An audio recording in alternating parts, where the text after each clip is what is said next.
सही quality. Hello everyone, आप सभी का एक बार फिर से आपके अपने यूट्यूब चैनल संयुक्त एकेडमी में आप सभी का स्वागत है। हम सब आधुनिक भारत का इतिहास पढ़ रहे हैं। उसमें हम सब पिछले वीडियो में यूरोपीय कंपनियों के आगमन से संबंधित वीडियो देख चुके हैं, पढ़ चुके हैं। उसके बाद हमने बंगाल की तरफ रुख किया था और बंगाल में हमने देखा था कैसे प्लासी का युद्ध हुआ था, कैसे बक्सर का युद्ध हुआ था, इम्पॉर्टेंट क्वेश्चन को हल किए थे। आज हम सब इसी के क्रम में आज मैसूर राज्य को देखेंगे कि किस तरह मैसूर में अंग्रेजों ने अपना आधिपत्य स्थापित करते हैं, कैसे वहाँ पर टीपू सुल्तान और हैदर अली को पराजित करते हैं। इन सब के बारे में आज एमसीक्यू के माध्यम से देखेंगे। एमसीक्यू हल करने से पहले थोड़ा बैकग्राउंड समझेंगे, थोड़ा कॉन्सेप्ट समझेंगे, उसके बाद एमसीक्यू हल करेंगे, जिससे आपको मैसूर से जो भी क्वेश्चन बने, टीपू सुल्तान या हैदर अली से जो भी क्वेश्चन बने, वो आपसे गलती न हो। और जो 4 आंग्ल मैसूर युद्ध हुए हैं उनके बारे में भी आज डिस्कशन करेंगे। तो चलिए शुरू करते हैं। आप देखना शुरू कर चुके हैं संयुक्त एकेडमी। हमारा नाम है दीपक कुमार निषाद। आइए अपने टॉपिक पे चलते हैं। टॉपिक पे चलते हैं और यह जो क्वेश्चन है, यह आप जिस भी एग्जाम की तैयारी करते होंगे, चाहे वह एसएससी की हो या यूपी ट्रिपल एससी का हो या रेलवे ग्रुप डी का हो या आरओ समीक्षा अधिकारी हो, यहाँ पर आपको प्रीवियस ईयर के क्वेश्चन ही लाए गए हैं और आपको ऐसे ही क्वेश्चन एग्जाम में देखने को मिलेंगे। तो पूरा बढ़िया से वीडियो को रीड करना, देखना है, ठीक है। चलिए चलते हैं। पहले हम सब क्या करेंगे, थोड़ा कॉन्सेप्ट समझेंगे कि कैसे मैसूर वंश एस्टेब्लिश होता है, कैसे मैसूर वंश आता है। सबसे पहले आपको हम समझाना चाहेंगे कि जो है मैसूर जो राज था वह विजयनगर के पतन के बाद, विजयनगर के जब तालीकोटा का युद्ध होता है, राजस्थांगड़ी का युद्ध से कहते हैं, उस युद्ध के बाद जो है विजयनगर कई भागों में बिखर जाता है। कई भागों में जब बिखर जाता है विजयनगर, तो उसी में से जो है एक मैसूर राज्य का उदय होता है। कहाँ? कर्नाटक के क्षेत्र में। मैसूर के पहले जो विजयनगर था एक कर्नाटक का बहुत बड़ा एरिया लिए हुए था। इसके बाद उसी में से एक टूटा हुआ भाग, जब विजयनगर तालीकोटा के युद्ध के बाद जो लगभग कई भागों में टूट जाता है, तब मैसूर राज्य का उदय होता है और मैसूर पर वाडियार वंश का शासन होता है। वाडियार राजवंश का शासन शुरू होता है, ठीक है। यहाँ पर आप देखेंगे तो यहाँ पर हैदराबाद के निजाम शासन कर रहे थे। कौन? हैदराबाद के निजाम शासन कर रहे थे उस समय। मैसूर वंश जब मैसूर राजवंश जब वाडियार वंश शासन कर रहा, जब हैदर अली और टीपू आते हैं तो उस समय हैदराबाद में निजाम शासन कर रहे थे। कौन? निजाम शासन कर रहे थे। हैदराबाद में कौन शासन कर रहे थे? निजाम शासन कर रहे थे। और यहां पर देखेंगे महाराष्ट्र के क्षेत्र में मराठों का शासन था। किसका? मराठों का शासन था उस समय। तो यहां इस क्षेत्र में देखेंगे तो उस समय मराठे शासन कर रहे थे, मराठों का शासन था। अब देखिए विजयनगर पे 4 वंशों ने शासन किया, संगम वंश, सालुक वंश, तुलुक वंश, आरवीड वंश। इसमें जो संगम वंश है, संगम वंश की स्थापना जो है हरिहर और बुक्का नामक 2 भाइयों ने किया था। किसने किया था? हरिहर एवं बुक्का नामक। या क्वेश्चन पूछा जाता है एग्जाम में कि संगम वंश की स्थापना किसने की थी, तो आप बताएंगे हरिहर एवं बुक्का नामक 2 भाई थे। उन्होंने जो है अपने पिता संगम के नाम पर जो है संगम वंश की स्थापना करते। तो हरिहर एवं बुक्का नामक 2 भाई थे, ठीक है। ये जब संगम वंश विखंडित होने लगता है तो मैसूर जो है राज स्टेब्लिश होता है। उस समय वाडियार वंश का शासन था, ठीक। तो यहाँ पर आप थोड़ा समझिए, वहाँ पर थोड़ा से कॉन्सेप्ट कि यहाँ पर हैदराबाद में निजाम शासन कर रहे हैं, महाराष्ट्र में मराठों का शासन है और इधर मैसूर। इतना कॉन्सेप्ट आप समझते हुए चलिए। और विजयनगर के में संगम वंश, सालुक वंश, तुलु वंश, आरवीड वंश शासन कर रहे थे, जिसमें संगम वंश की स्थापना हरिहर एवं बुक्का ने किया था। इसके आगे चलते हैं, हम पढ़ेंगे इसके बाद जो है तालीकोटा का युद्ध। तालीकोटा के युद्ध से ही क्या होता है, विजयनगर कई भागों में विभक्त हो जाता है और मैसूर वंश की या वाडियार वंश की जो है स्थापना शुरू होती है। तो अगर पूछे आपसे तालीकोटा या राजस्थांगड़ी के युद्ध कब हुआ था, तो आप बताएंगे 1565 ईस्वी में। कब हुआ था? 1565 ईस्वी में। कब हुआ था? 1565 ईस्वी में। 23 जनवरी 1565 ईस्वी में हुआ था। इसमें सदाशिवराव के नेतृत्व में मराठों के द्वारा लड़ा गया था और एक त्रिगुट बना था, बीदर, गोलकुंडा, बीजापुर और अहमदनगर, ठीक है। इसमें जो थे सदाशिवराव, उनके द्वारा जो है संगम वंश के जो शासक थे, संगम वंश में जो देखेंगे विजयनगर के शासक थे सदाशिवराव, उनके द्वारा जो है लड़ा जाता है। और इसमें क्या होते हैं, वह जो विजयनगर कई भागों में तालीकोटा के युद्ध से जो है कई भागों में विभक्त हो जाता है। ठीक है, आगे चलते हैं। थोड़ा हम आप रिविजन करने के लिए इसको लाएंगे, इसके बाद MCQ करेंगे पहले, लेकिन थोड़ा थोड़ा मोटा मोटा आप देखे रहेंगे तो क्या करेंगे, अभी जब क्वेश्चन हल करेंगे तो आपको समझने में दिक्कत नहीं होगी। ठीक है, 1612 ईस्वी में जो है बेक्टक द्वितीय ने जो है मैसूर में वाडियार वंश की स्थापना करते हैं। किसकी? वाडियार राजवंश की स्थापना करते हैं। और 18वीं शताब्दी में मैसूर का राजा चिलकृष्णराज द्वितीय बनता है, चिलकृष्णराज बनता है। कौन? 18वीं शताब्दी में मैसूर का राजा चिल्का कृष्णराज बनता है। यह नाम मात्र का शासन था। कौन था? नाम मात्र का राजा था। लेकिन इस राजा के शासनकाल में दो मंत्री थे, एक का नाम था नंदराज, जो सबसे शक्तिशाली मंत्री था यही था नंदराज। और यही जो है वाडियार वंश की देखरेख करता था। चिल्का कृष्णराज जो थे नाम मात्र के शासक थे, सारी जिम्मेदारी नंदराज की थी। यही जो है सेना उना के बारे में सब देख रेख करता था। तो इसी के समय में जो है हैदर अली, कौन? हैदर अली। इसी के समय में हैदर अली, थोड़ा हैदर अली के बारे में जान लेते हैं। हैदर अली क्या? इनका जन्म 1722 ईस्वी में हुआ था। कहाँ पर? मैसूर के कोलार नामक स्थान पे हुआ था। इनके पिता का नाम था क्या? पिता का नाम था फतेह मोहम्मद। और ये 1761 ईस्वी में हैदर अली मैसूर का शासक बनता है। कब? 1761 ईस्वी में। ठीक है, अभी हम थोड़ा आपको कहानी बताएंगे, कहानी समझ लीजिए थोड़ा। क्या होता है जब वाडियार वंश की स्थापना होती, कृष्ण जो है वाडियार वंश में जब कृष्ण जो है, हाँ कृष्ण वाडियार वंश की जब स्थापना होती है इसमें, तो जो है मैसूर में चिल्का कृष्णराज जब बनते हैं, तो इसमें नंदराज जो था, यह जो है हैदर अली को सबसे पहले अपने सेना में भर्ती करता है। उसके बाद उसे डिडीगुल का फौजदार बनाता है। और यहीं से हैदर अली फ्रांसीसियों के संपर्क में आता है और फ्रांसीसियों से जो है सहायता लेकर एक शस्त्रागार खोलता है डिडीगुल में, और अंग्रेजों से टक्कर लेने के लिए। क्योंकि उस समय जो हो रहा था, उधर जो है मैसूर राज के जो थे वो जो है विस्तार कर रहे थे। उधर अंग्रेज अपने साम्राज्य का विस्तार कर रहे थे, उधर मराठे अपने साम्राज्य का विस्तार कर रहे थे। तो सभी लोग विस्तार में लगे थे। इसी के कारण ही मैसूर का युद्ध होता है। इसका मेन कारण यही था कि सभी लोग राज्य क्या कर रहे थे, विस्तार कर रहे थे। और महत्वाकांक्षी शासक हैदर अली और टीपू सुल्तान तो महत्वाकांक्षी शासक ही थे, वो भी चाह रहे थे कि अपने राज्य का विस्तार हो। ठीक है, इसी के कारण जो है मैसूर में 4 आंग्ल मैसूर युद्ध शुरू होते हैं। तो अभी इसको हम अच्छे से समझेंगे। पहले आइए क्वेश्चन में चलते हैं। ठीक है, क्वेश्चन चलेंगे, क्वेश्चन क्लियरिटी से और आपको अच्छे समझ में आएगा। ठीक है, अब आइए क्वेश्चन चलते हैं। क्वेश्चन पहला है कि कह रहे हैं कि तालीकोटा का जो युद्ध हुआ था 23 जनवरी 1565 ईस्वी में। कब हुआ था? 23 जनवरी 1565 ईस्वी में हुआ था जो तालीकोटा का युद्ध के बाद मैसूर पर किस राजवंश के शासन की स्थापना होती है? कह रहे हैं तालीकोटा या राजस्थांगड़ी का जब युद्ध होता है, इस युद्ध के बाद मैसूर पर किस राजवंश की स्थापना होती है? क्योंकि अब क्या होगा, विजयनगर कई भागों में टूट जाता है और इसके बाद जो है वाडियार राजवंश की क्या होती है? नींव पड़ती है।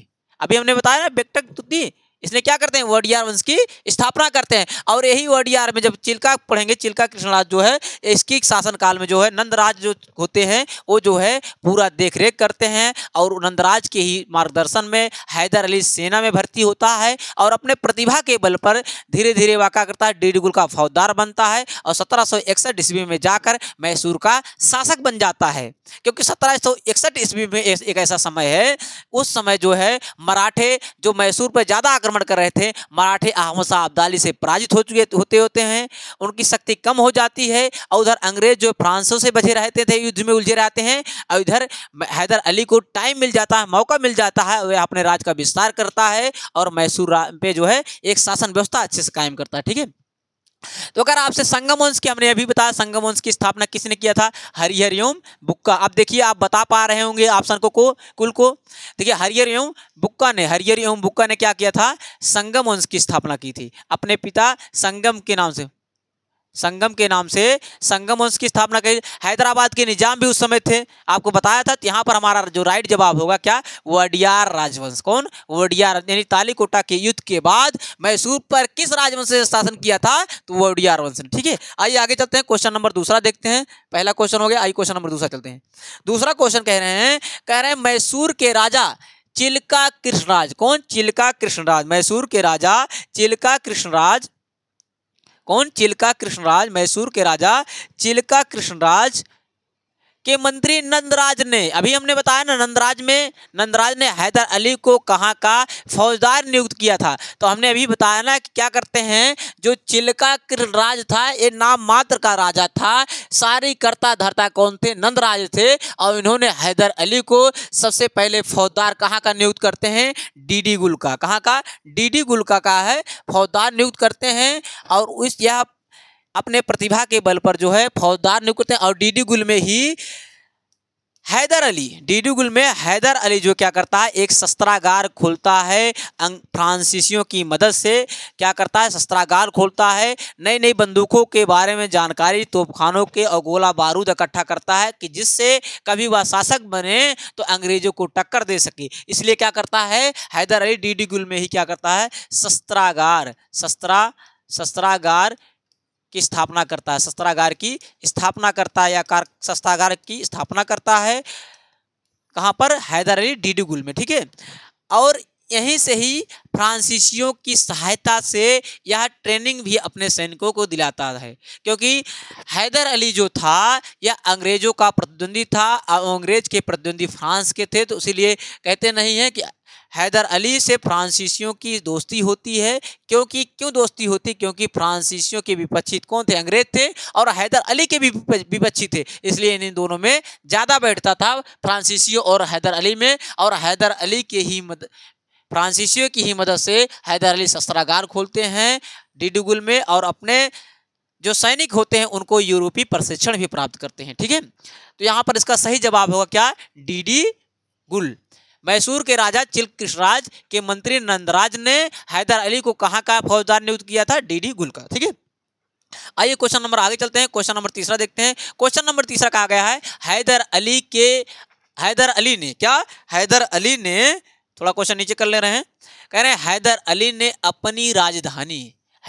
ने अपनी राजधानी मैसूर से कहाँ स्थानांतरित किया था। ये ऐसे क्वेश्चन है आप देखेंगे ना तो यूपी जो SSS के चहेते क्वेश्चन है, या आप ग्रुप डी देखेंगे तो ऐसे ही क्वेश्चन आप पूछे जाते हैं। ये नहीं कि स्टैटिक जी की इतना ऑनलाइन क्वेश्चन पूछे जा रहे हैं, आप जो क्वेश्चन पूछे जा रहे हैं थोड़ा लैंग्वेज को चेंज करके क्वेश्चन पूछे जा रहे हैं। तो कह रहा हैदर अली ने अपनी राजधानी मैसूर से कहाँ स्थानांतरित की थी, तो हैदर अली ने अपनी राजधानी मैसूर से श्रीरंगपट्टनम में स्थानांतरित की थी। कहाँ पर, श्रीरंगपट्टनम में स्थानांतरित की थी। और आइए थोड़ा और एक दो ऑप्शन देखते हैं। जो हम्पी लिखा है, हम्पी को अगर आप ध्यान से देखना चाहेंगे तो हम्पी जो थी यह विजयनगर साम्राज्य की राजधानी थी। किसकी,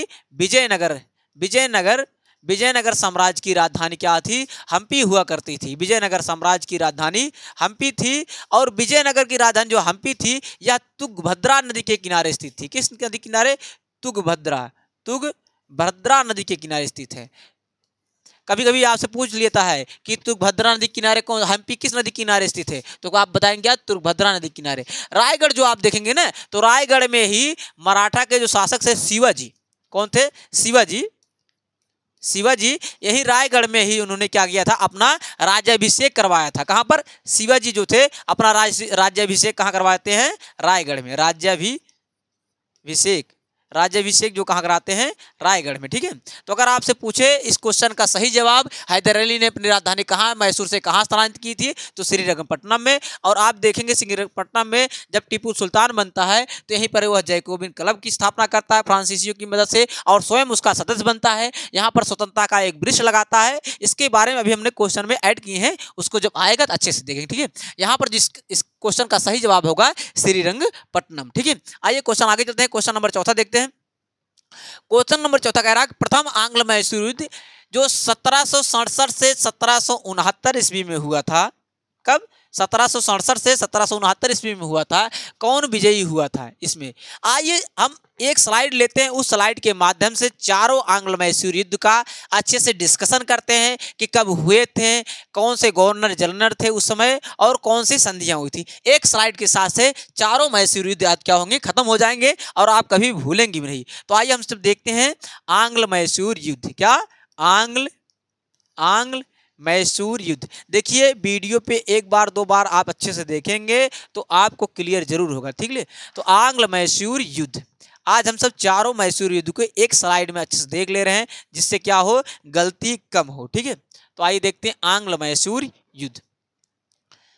आंग्ल मैसूर जब चारों आप आंग्ल मैसूर युद्ध देखेंगे तो इसमें हम देखेंगे पहला आंग्ल मैसूर युद्ध कब से कब हुआ था, दूसरा कब से कब हुआ था, तीसरा कब से कब हुआ था और चौथा कब से कब हुआ था।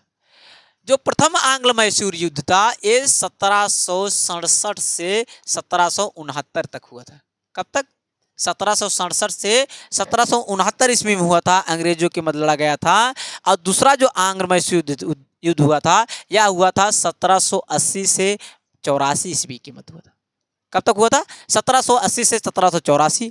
तीसरा जो आंग्ल मैसूर युद्ध हुआ था ये हुआ था 1790 से 1792 ईस्वी में।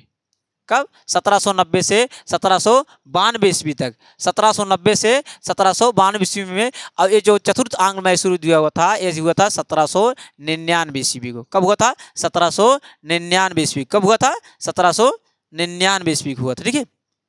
यहाँ से हम इसको स्लाइड को थोड़ा और इधर कर दे रहे हैं।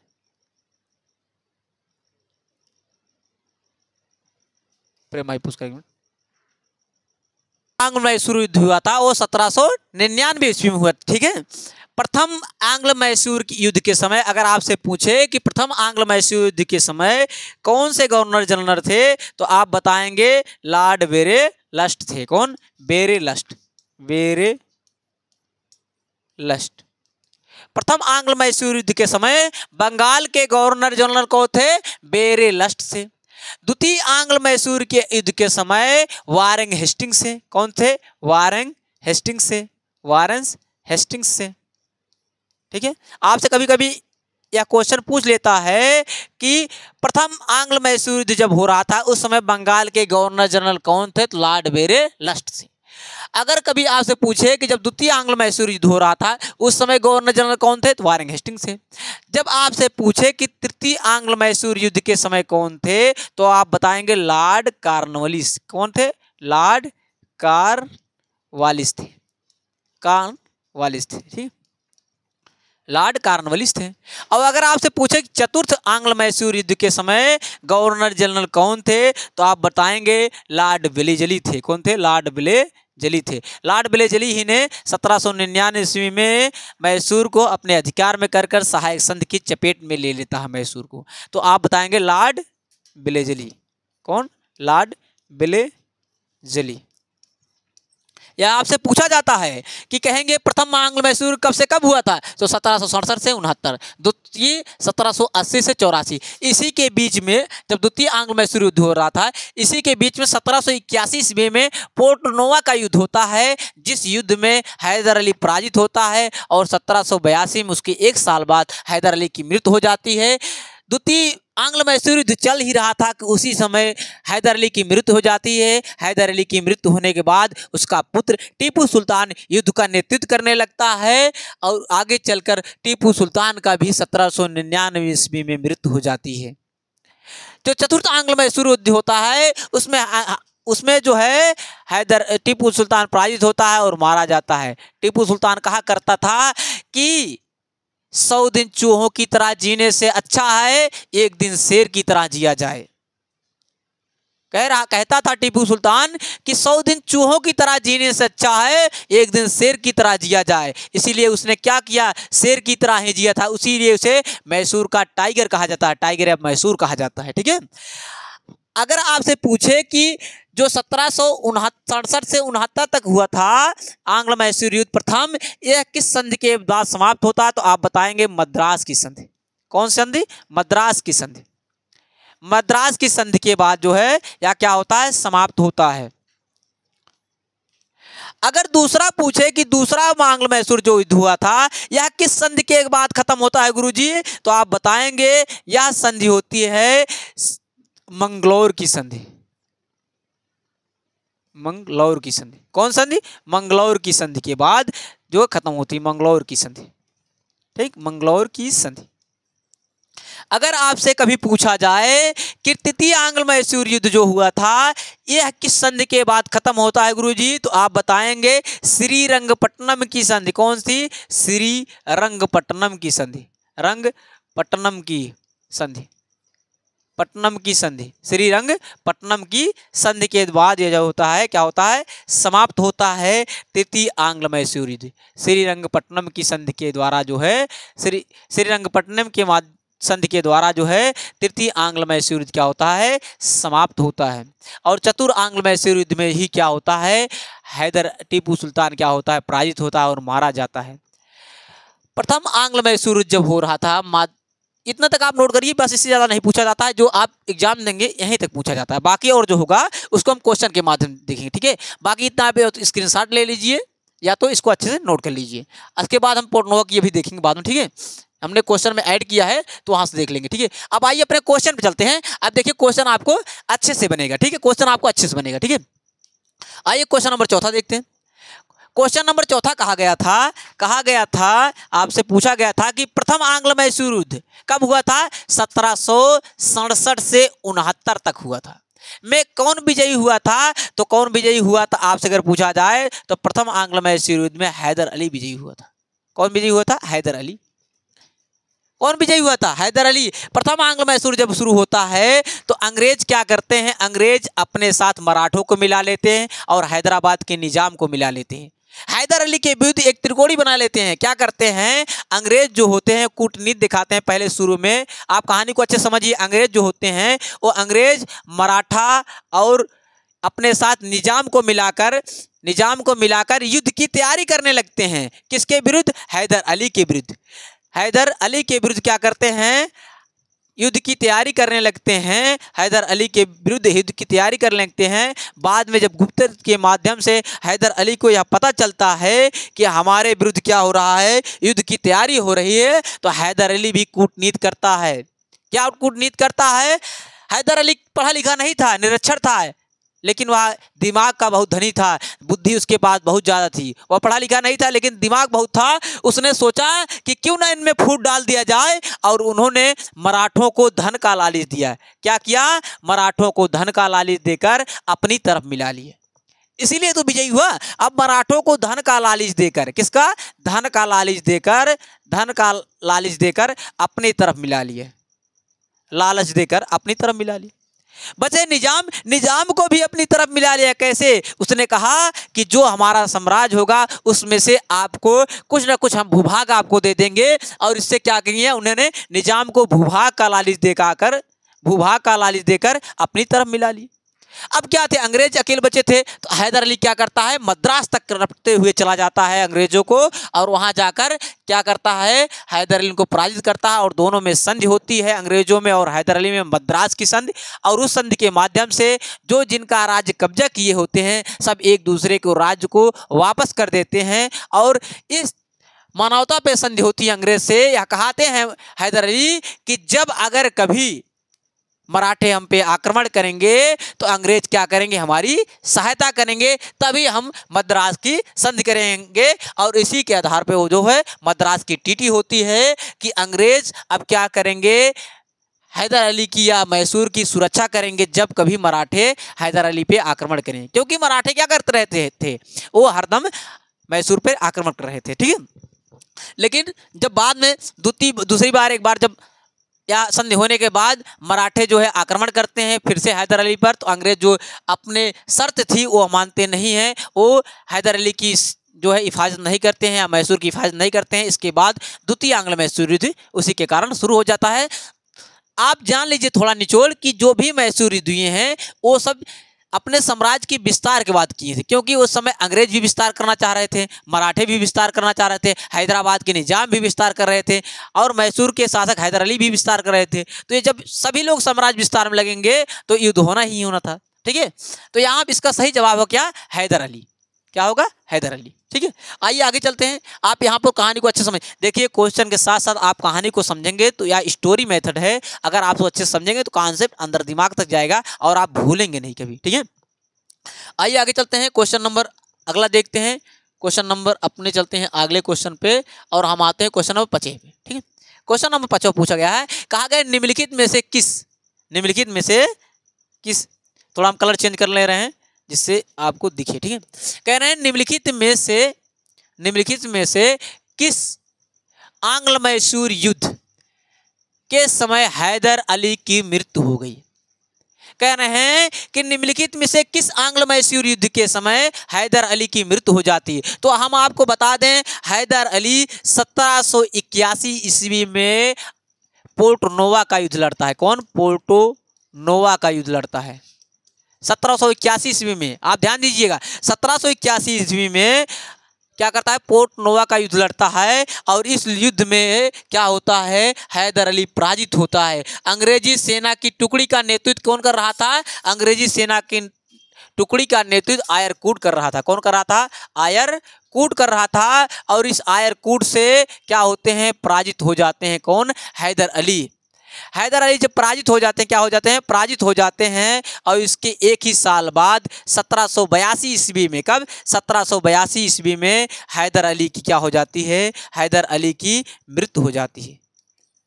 क्या हो जाती है? 1782 में क्या हो जाती है? हैदर अली की मृत्यु हो जाती है। अब हैदर अली की मृत्यु हो गया, लेकिन द्वितीय आंग्ल मैसूर युद्ध इसी समय चल भी रहा था। हैदर अली की मृत्यु हो गई है, लेकिन उसके समय ही द्वितीय आंग्ल मैसूर युद्ध चल रहा है। क्योंकि हम सभी देखे हैं द्वितीय आंग्ल मैसूर युद्ध कब से कब चला था। देखिए अभी हमने आपको बताया द्वितीय आंग्ल मैसूर युद्ध 1780 से कब तक चला था? 1784 तक। 1780 से 1784 ईस्वी में चला था। और इसमें देखिए 1782 ईस्वी में हैदर अली की मृत्यु हो जा रही है। हैदर अली की मृत्यु होने के बाद टीपू सुल्तान अपने पिता के जो काम शुरू किया था, उनके पिता ने, हैदर अली ने, उसको आगे बढ़ाते हैं और अंग्रेजों के मोर्चा को संभालना शुरू करते हैं। ठीक है, और इसके बाद क्या होता है? द्वितीय आंग्ल मैसूर युद्ध के बाद फिर वही होता है, कोई निष्कर्ष नहीं निकलता युद्ध में। फिर दोनों में टीटी होती है, मंगलौर की संधि होती है। और इस संधि के बाद फिर क्या करते हैं? अपने अपने क्षेत्र को वापस कर देते हैं। ठीक है, तो अगर आपसे पूछे कभी कि प्रथम आंग्ल मैसूर युद्ध कब हुआ था, तो आप अभी देखे हैं 1769 से कब तक हुआ था? 1769 से, हमने भी बताया 1767 से 69 तक हुआ था। कब तक? 1767 से 69 तक हुआ था। 1767 से 69 ईस्वी तक हुआ था प्रथम आंग्ल मैसूर युद्ध। द्वितीय आंग्ल मैसूर 1780 से 84 हुआ था। और तृतीय आंग्ल मैसूर युद्ध हमने अभी देखा है 1790 से 92 ईस्वी तक हुआ था। कब तक हुआ था? 1790 से 92 ईस्वी तक। ठीक है, तो जो ऑप्शन है, इन ऑप्शनों को भी ध्यान से देखते हुए चलेंगे तो रिवीजन अच्छे से होता हुआ चलेगा। ठीक है, खैर इस क्वेश्चन का सही जवाब होगा ऑप्शन नंबर बी। द्वितीय आंग्ल मैसूर युद्ध के समय हैदर अली की क्या हो जाती है? मृत्यु हो जाती है। पोर्टनोवा के युद्ध के हारने के बाद क्या होती है? मृत्यु हो जाती है। और अंग्रेजों का सेना का नेतृत्व कौन कर रहा था? आयरकूट कर रहा था। ठीक है, आइए क्वेश्चन नंबर आगे चलते हैं। इसके बाद क्वेश्चन नंबर 6वां देखते हैं, अच्छे से डिस्कशन करते हैं। क्वेश्चन नंबर 6वां कहा गया है, आपसे कहा गया है, क्वेश्चन नंबर 6वां कह रहे हैं कि फ्रांसीसियों द्वारा श्रीरंगपट्टनम में स्थापित जैकोबिन क्लब, अभी हमने आपको बताया था जैकोबिन क्लब क्या था। जैकोबिन क्लब की स्थापना कहाँ थी? कहाँ हुआ था? श्रीरंगपट्टनम में। कभी कभी आपसे डायरेक्ट क्वेश्चन पूछ लेता है, ऐसे पूछता है कि जैकोबिन क्लब की स्थापना कहाँ हुई थी, तो आप बताएंगे कहाँ हुई थी? श्रीरंगपट्टनम में। कहाँ हुई थी? श्रीरंगपट्टनम में। तो आप देखेंगे, और किसके द्वारा, कभी कभी ऐसे भी पूछ लेगा कि आपकी जैकोबिन क्लब की स्थापना किसके द्वारा किया गया था, तो किसके द्वारा? फ्रांसीसियों के द्वारा। देखिए प्रश्न में भी उत्तर छिपे रहते हैं, आप उनको अच्छे से ध्यान देखते हुए चलें। ठीक है, तो कह रहे हैं फ्रांसीसियों द्वारा श्रीरंगपट्टनम में स्थापित जैकोबिन क्लब की सदस्यता किसने ग्रहण किया था? जब फ्रांसीसियों ने श्रीरंगपट्टनम में जैकोबिन क्लब की स्थापना करते हैं तो उनका स्वागत करता है टीपू सुल्तान, और स्वयं उसका सदस्य बनता है, क्योंकि टीपू सुल्तान से फ्रांसीसियों से अच्छे तालमेल थे। और टीपू सुल्तान ही था जो अपना सबसे पहले राजदूत भेजता था। आज जिस समय, जैसे आज के समय में राजदूत भेजे जाते हैं, वैसे उस समय भी क्या हुए थे? टीपू सुल्तान ही वह ऐसा व्यक्ति था जो और देशों से संबंध स्थापित करता है, जैसे कुस्तुनतुनिया, इस्तांबुल, तुर्की, फारस, फ्रांसीसियों और सबसे क्या करता था, अपने दूत भेजता था, विदेशी संबंध स्थापित करता था। ठीक है, तो इसका सही जवाब होगा टीपू सुल्तान। क्या होगा, टीपू सुल्तान। टीपू सुल्तान ने ही स्वतंत्रता का वृक्ष भी लगवाया था, कहां पर, श्रीरंगपट्टनम में। ठीक है, अगर हैदर अली की बात करेंगे तो हैदर अली की मृत्यु हो जाएगी कब, 1782 ईस्वी में हो जा रहा है। 1781 ईस्वी में इसने पोर्ट नोवा का युद्ध लड़ा था, जिसमें आयरकुट ने पराजित किया था। और शिवाजी के बारे में जानेंगे तो मराठा राज के संस्थापक माने जाते हैं शिवाजी, और शिवाजी ने ही क्या किया था, रायगढ़ में क्या करते, अपना राज्याभिषेक कराए थे। ठीक है, तो इसका सही जवाब जो होगा टीपू सुल्तान। आइए क्वेश्चन नंबर आगे चलते हैं। क्वेश्चन नंबर 6 के बाद क्वेश्चन नंबर 7 पे आते हैं, देखते हैं। हम 10 क्वेश्चन लेकर आए हैं और ये क्वेश्चन आए हुए क्वेश्चन, प्रीवियस ईयर क्वेश्चन। ठीक है, आइए क्वेश्चन नंबर आगे देखते हैं। क्वेश्चन नंबर आइए 7वें देखते हैं। 7वां कह रहा है निम्नलिखित भारतीय शासकों में से अच्छे से क्वेश्चन का रीड करिए। कह रहा है निम्नलिखित भारतीय शासकों में से कौन था जिसने विदेशों से आधुनिक पद्धति से दूतावास स्थापित किया था। अभी आपको हमने बताया था, इसके जस्ट पिछले वाले क्वेश्चन में हम यही आपको समझा रहे थे, तो इसमें आपको दिक्कत तो नहीं होती होगी क्योंकि आप समझे पिछले क्वेश्चन में। कह रहे हैं निम्नलिखित में से वह कौन भारतीय शासक था जिसने विदेशों से आधुनिक पद्धति में दूतावास स्थापित किया, तो कौन था, टीपू सुल्तान था। कौन था, टीपू सुल्तान ही था जो भारतीयों का क्या करता, विदेश से संपर्क बनाया, और खासकर फ्रांसीसियों से तो अधिक बनाया था, क्योंकि फ्रांसीसी जो थे वो इंग्लैंड के प्रतिद्वंदी थे, ईस्ट इंडिया कंपनी के प्रतिद्वंदी थे, इसीलिए टीपू सुल्तान उनसे मदद मांगता था और उनका दोनों का तालमेल अच्छा था। ठीक है, मीर जाफर के बारे में हम पढ़ाई हो चुके, जब बंगाल पढ़ा रहे थे, इसने क्या किया था, सिराजुद्दौला के साथ विश्वासघात किया था, जिससे प्लासी का युद्ध में बहुत बड़ी भूमिका निभाई थी। ठीक है, तो आपको यहाँ पर डिस्कशन करने की जरूरत है नहीं, क्योंकि पिछला वीडियो हम विश्वास करते हैं कि पिछला वीडियो हमारा आप देखे होंगे। अगर फिर भी नहीं देखे हैं तो डिस्क्रिप्शन में लिंक है, आप जल्दी से जाकर देखिए, और एक क्रम से देखेंगे तो आपको अच्छे से समझ में आएगा, और नोट्स बनाएंगे तो आपको क्लियर होते हुए चलेगा। ठीक है, आइए क्वेश्चन नंबर 8 देखते हैं। क्वेश्चन नंबर 8 कह रहा है तृतीय आंग्ल मैसूर युद्ध। कौन सा युद्ध, तृतीय आंग्ल मैसूर युद्ध। अब आपसे अपेक्षा करते हैं कि तृतीय आंग्ल मैसूर युद्ध कब हुआ था और उस समय बंगाल के गवर्नर कौन थे, आप बता पा रहे होंगे। तृतीय आंग्ल मैसूर युद्ध कब हुआ था, आपको हमने भी बताया था 1790 से 92 ईस्वी में हुआ था। कब, 90 से 92 ईस्वी में हुआ था, हमने अभी बताया था कब हुआ था, 1790 से और ये 92 ईस्वी तक चला था। कह रहा 1790 से 92 ईस्वी के बाद श्रीरंगपट्टनम की संधि अंग्रेजों द्वारा किसके साथ की जाती है। देखिए कह रहा है कि तृतीय आंग्ल मैसूर युद्ध जो 1790 से 92 ईस्वी तक चला था के बाद श्रीरंगपट्टनम की संधि किसके द्वारा, अंग्रेजों द्वारा किसके साथ की जाती है। देखिए ये आपको हम पहले ही स्लाइड में बता चुके थे, श्रीरंगपट्टनम की संधि। यहाँ पर देखिए श्रीरंगपट्टनम की संधि किसके द्वारा की जा रही, श्रीरंगपट्टनम की संधि किसके द्वारा की जा रही, श्रीरंगपट्टनम की संधि किसके द्वारा की जा रही है, टीपू सुल्तान के द्वारा, क्योंकि इस समय क्या थे, हैदर अली की मृत्यु हो चुकी थी। ठीक है, तो यहाँ से देखिए पीछे हम इसलिए हमने पहले आपको करा दिए थे जिससे आपको समझने में दिक्कत ना हो। तो यहाँ पर किसका सही जवाब होगा, कौन, टीपू सुल्तान। कौन हो जाएगा सही जवाब, टीपू सुल्तान। ठीक है, तो यहाँ पर क्या ऑप्शन सही होगा, option number B Tipu Sultan, क्योंकि हैदर अली वहाँ पर क्या होता है, उस समय मृत्यु हो चुकी होती है, और टीपू सुल्तान से क्या होती है, जो है श्रीरंगपट्टनम की संधि होती है। यहाँ पर थोड़ा और फैक्ट जान लेते हैं हम। जब श्रीरंगपट्टनम की संधि होती है, इस संधि से बड़ा दुर्भाग्य हुआ है कि टीपू सुल्तान के आधे से अधिक राज्यों को अंग्रेज कब्जा कर लेते श्रीरंगपट्टनम की संधि से, और उससे बहुत ज़्यादा हर्जाना लेना शुरू करते हैं। किससे, टीपू सुल्तान से। उसको कर्जा जो हर्जाना होता है, हिंदू का हर्जाना लेना शुरू करते हैं, जिससे क्या होता है, टीपू सुल्तान की कमर टूट जाती है। यहाँ तक कि टीपू सुल्तान के जो पुत्र दो थे उनको अंग्रेज क्या करते हैं, अपने कब्जे में कर लेते हैं, और कहते हैं कि जब तक आप हर्जाना नहीं दे देंगे तब तक क्या करेंगे, हम दोनों पुत्रों को क्या करेंगे, अपने कब्जे में कर रहेंगे। तो यहाँ से क्या होता है, टीपू सुल्तान को जो है पूरी तरह अंग्रेज क्या करते हैं, दबा देते हैं, और इसके बाद इसी का बदला लेने के लिए टीपू सुल्तान क्या करता है, चतुर्थ आंग्ल मैसूर युद्ध शुरू करता है। ठीक है, ठीक है, तो यहाँ से अगर पूछा जाए अंग्रेजों द्वारा किसकी संधि की जाती है, कह रहा है तृतीय आंग्ल मैसूर युद्ध जो 1790 से 92 ईस्वी में हुआ था के बाद श्रीरंगपट्टनम की संधि अंग्रेजों द्वारा किसके साथ की जाती है, तो वह किसके साथ की जाती है, टीपू सुल्तान के साथ की जाती है। ठीक है, हमने आपको बताया क्या, टीपू सुल्तान के साथ की जाती है, और टीपू सुल्तान के साथ क्या होता है, उसके साथ बहुत प्रतिबंध लगा दिए जाते हैं। उसके आधे से अधिक राज्य क्या करते हैं, अंग्रेज ले लेते हैं और उसके 2 पुत्रों को भी लेते हैं और युद्ध का हार जाना भी उनसे चुकाना पड़ता है टीपू सुल्तान को। ठीक है, तो आइए क्वेश्चन नंबर 8 के बाद क्वेश्चन नंबर 9 चलते हैं। आपको इन कॉन्सेप्ट को ध्यान रखना है।